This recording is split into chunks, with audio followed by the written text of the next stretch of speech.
cyumweru cyiza nshuti ba News Africa tunabashimira kubw'urukundo rwanyu mukomeje kugenda mutugaragariza. Imana yo mu ijuru yonyine bahereze umugisha mwinshi kandi utagabanyije ubwitange bwanyu, gukora share, bakora subscribe ndetse na comment. Nukuri Imana ibi byose ibahere umugisha mwinshi utagabanyije. Rero nko bisanzwe tugeze umwanya w'amakuru mu Kinyarwanda, ariko tukaba tugiye kubanza mu ncamake z'inkuru mu Kinyarwanda. Mugiye kubana ni Alex.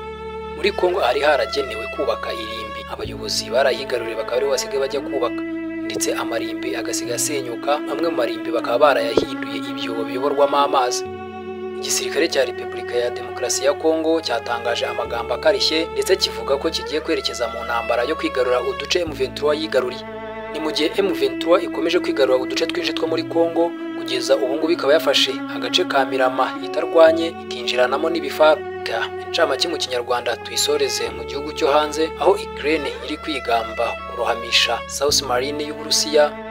Ikaze ku makuru arambuye. Amakuru arambuye reka tuyahere muri Repubulika ya Demokarasi ya Kongo. Hari haragenewe kuba irimbi, niho abayobozi basigaye bajya kubaka. Aka gace kari gasanzwe ari irimbi muri Kinshasa. Kuri ubu niko abenshi mu basirikare ba leta y'iki gihugu cya Kongo barimo n'abakuru basigaye bajya guturamo, ndetse hakaba hamaze kubakwa n'abatari bake. Iri rimbi riri mu gace ka Kintsuku aherereye muri komine ya Montana Gufuru yo mu majyepfo y'umurwa mukuru wa Repubulika ya Demokarasi ya Kongo ariwo Kinshasa. Nk'uko amakuru abivuga, nuko abantu bakomeje kuza gutura muri iri rimbi, bigasobanurwa ko abayobozi gakondo aribo bagurishije iri rimbi rya Montana Gufuru. Umwe muri abo batuye muri iryo rimbi, Bwana Paul Magara, yatanze ubuhamya ko we yaje gutura muri iryo rimbi, avuga ko abayobozi gakondo bo muri ako gace bamugurishijeho ubutaka kugira ngo ajye abona aho ashyingura abo mu muryango. Ati, nahaguse kugira ngo njye bashyingura abo mu muryango wanjye, nibwo nahubatse ziriya nzu mubona. Akomeza avuga ko izo nyubako zubatswe mu ijoro kandi ko inyinshi muri zo ari iz'abasirikare, harimo abafite amapeti yo hejuru. Ati, babaza gutura aha nta bantu bongeye kuza kuhashyingura abapfuye. Abantu bakomeje kuza kubaka inzu mu mabati, kandi iziheruka kubakwa ni iz'abajenerali n'abagore babo. Uyu watanze ubuhamya yanavuze kandi ko yiyambaje ubuyobozi bwa polisi ndetse akageza muri izi nzego iki kibazo, ariko kugeza ubu kitarabonerwa umuti. Ni mu gihe Kinshasa, umurwa mukuru wa Repubulika ya Demokarasi ya Kongo, amarimbi ari ubutaka bwubahwa cyane, ndetse hakubahwa nk'ahantu haruhukiyemo imibiri y'abitabye Imana. Imva ziri muri iri rimbi rikomeje guturwa zagiye zangirika, ndetse bamwe bazikoresha nk'ibyobo bifata amazi, izindi zikaba zikomeje gutwarwa n'amazi y'imvura. Mu gihe igisirikare cya Repubulika ya Demokarasi ya Kongo cyatangaje amagambo akarishye ndetse kivuga ko kigiye kwerekeza mu ntambara mu buryo bwo kwigarura uduce M23 yagiye yigarurira. Ibi byatangajwe n'umuvugizi w'igisirikare cya Repubulika ya Demokarasi ya Kongo ku rwego rw'igihugu, Bwana General Sylvain Kenge, aho mu mpera z'iki cyumweru dusoza yatangaje ko igisirikare cye ko kigiye kwisubiza vuba ibice byose cyambuwe n'umutwe wa M23, kandi ko kizakora ibishoboka byose kigasubiza ibitero mu gihugu cy'u Rwanda n'abagabyeho ibitero.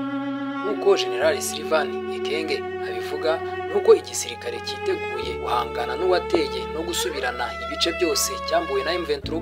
Ati, twamenye ikibazo cyari kiri mu ngabo aho cyari giherereye, ubu twishimiye kubamenyesha ko igisirikare cyiteguye gufata uduce twose M23 yigaruriye.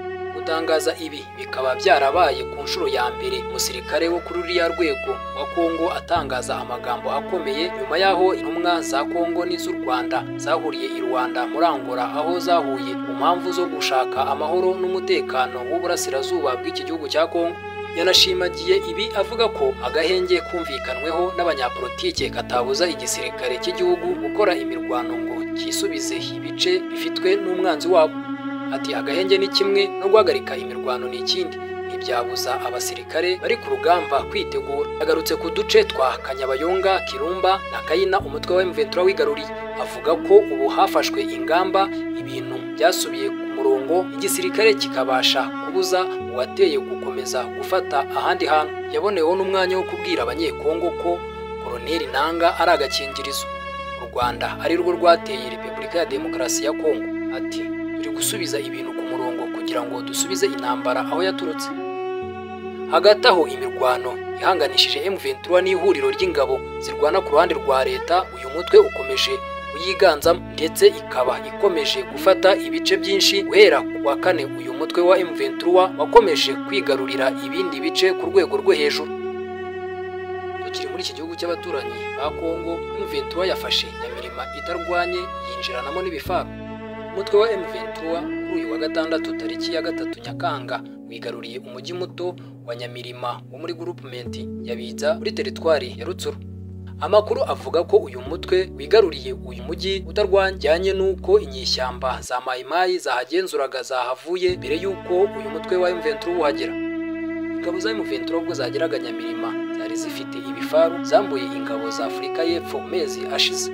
Andi makuru kandi avuga ko nyuma yo gufata Nyamirima, M23 iri gukoza imitwe y'intoki agace ka Inshasha gaherereye ku mupaka wa Repubulika ya Demokarasi ya Kongo na Uganda, kandi Nyamirima yongereye ku tundi duce two muri groupement ya Biza M23 igenzura kuva ku wa gatanu, turimo Nyabanira, Ngwende, Insekuro, Gasave, Nyakahanga na Twinguro. N'uduce uyu mutwe ukomeje kwigarurira gihe habura amasaha make ububahirizwe amasezerano yo guhagarika imirwano hagati y'uyu mutwe n'ingabo za leta ya Kongo.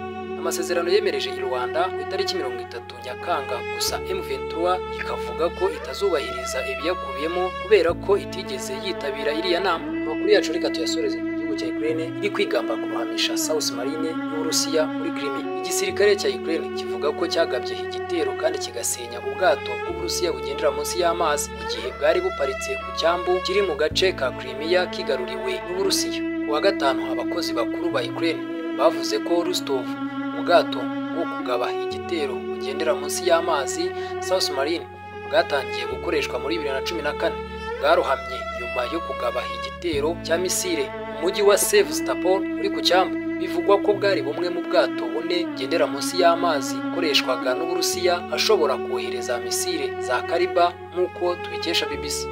Minisiteri y'ingabo y'Uburusiya ntacyo iratangaza. Abayobozi bavuga ko iki gitero cyasenye uburyo bune bwo kurinda ikirere bwa S-800 burinda umujyi wa Crimea Uburusiya bwigaruriye mu buryo butemewe n'amategeko muri 2014. Abashinzwe iperereza mu Bwongereza bavuga ko muri Nzeri 2023 Rostov ishobora kuba yarangiritse cyane ku gitero cya misile ubwo yari irimo kubungwaba mu ruganda rw'amato rwa Sevastopol. Ari kumwe nanjye Alex Ciao Ciao nakagaruka.